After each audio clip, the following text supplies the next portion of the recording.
Valla bir adaletsizlik var. Her gün fiyatlar değişiyor ya. Yani bunu hükümet kontrol edemiyor. Gerçekten bu biraz kafamda soru işareti oluşturuyor.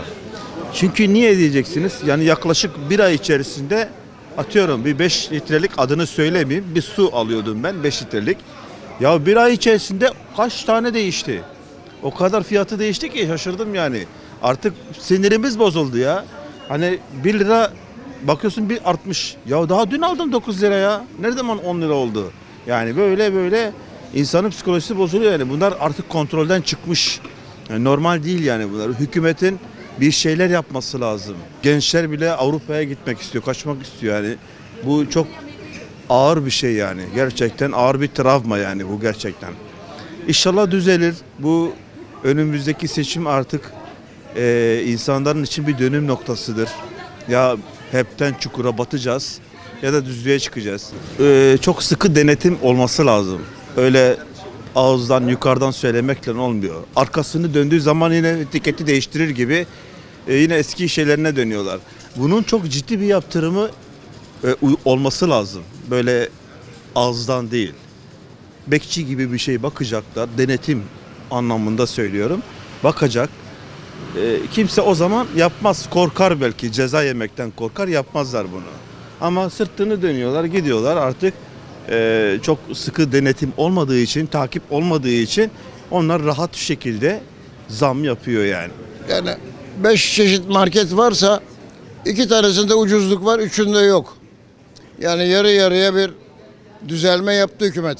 İnşallah hepsini düzeltir de yağımızı, peynirimizi, zeytinimizi gidip emekli maaşından alırız, yeriz. Geçinir gideriz fani dünyadan. Aracılar, tefeciler, haybeden yolunu bulmak isteyenler, bunlar biliyorsun fırsat kollar. Kamyon satar. Biz tenekeyi bir ayda zor alıyoruz, 1 kilo tenekeyi 150-200 bin lira. Zeytinyağı alırsan daha pahalı. Zeytinyağı 400 bin lira.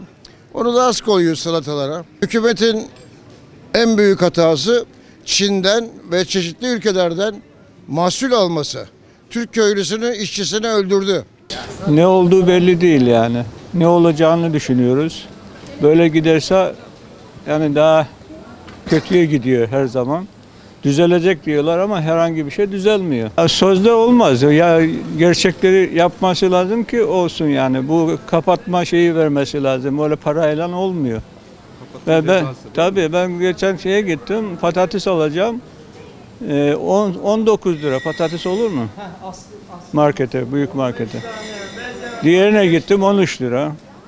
15 lira. Onlar zaten bir de fiyat yazmıyorlar bazı marketler olsun. Diğer ufak şeyler de yazmıyor yani üzerine fiyatı. Aldığın zaman çıkıyor, kasaya geldim veya başka fiyat yazıyor. Marketlerin şu anki enflasyonu kullandığını düşünüyorum. Özellikle 3 market bildiğimiz o marketlerin kasıtlı olarak sürekli piyasayı manipüle ettiğini düşünüyorum. Denetimler sizce yetersiz mi? Yetersiz. Yani çünkü ceza kesiyorlar ama market zaten o yaptığı zamdan daha fazlasını kazanabiliyor. Yani büyük cezalar da kesiliyor ama bu cezalar market tarafından yani 10.000 tane, 15.000 tane şubesi olan bir market tarafından rahatlıkla karşılanabiliyor. Hatta daha fazlasını kazanabiliyor.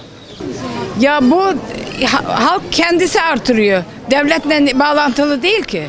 Yazık günah değil mi bu insanlara? Bizim önce var ya, bizim devletimizden önce halkımız bilinçlenmesi, insan olması lazım. Hakkı unutmuşlar. Hak yolunu unutmuşlar. Anladın mı? Kendilerine gelmeleri lazım. Helak olmaları pek yakındır. Bu insanlar kendi kuyularını kendileri kazıyorlar.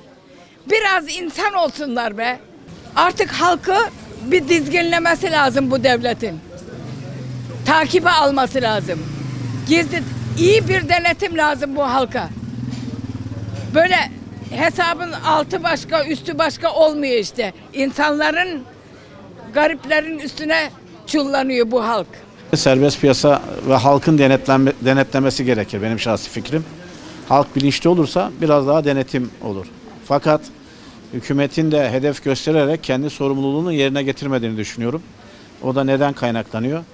E-Devlet denilen fatura sistemi var. Bu sistemden üreticiden çıkan fiyatı görüyorsunuz. Siz bu büyük marketlerin ve diğer firmaların e-devlet üzerinden fatura fiyatları kaça girmiş, maliyetleri kaç para, belirli bir kar marjını da üzerine koyaraktan şu fiyata satabilirsiniz deyip böyle bir denetimi sağlayabilirsiniz. Yani tavşana kaç tazıya tut misali gibi bir şey oluyor. Yani halk her zaman sahipsiz kardeşim. Siyaset, ticaret olmuş. Halkı düşünen yok işin açıkçası.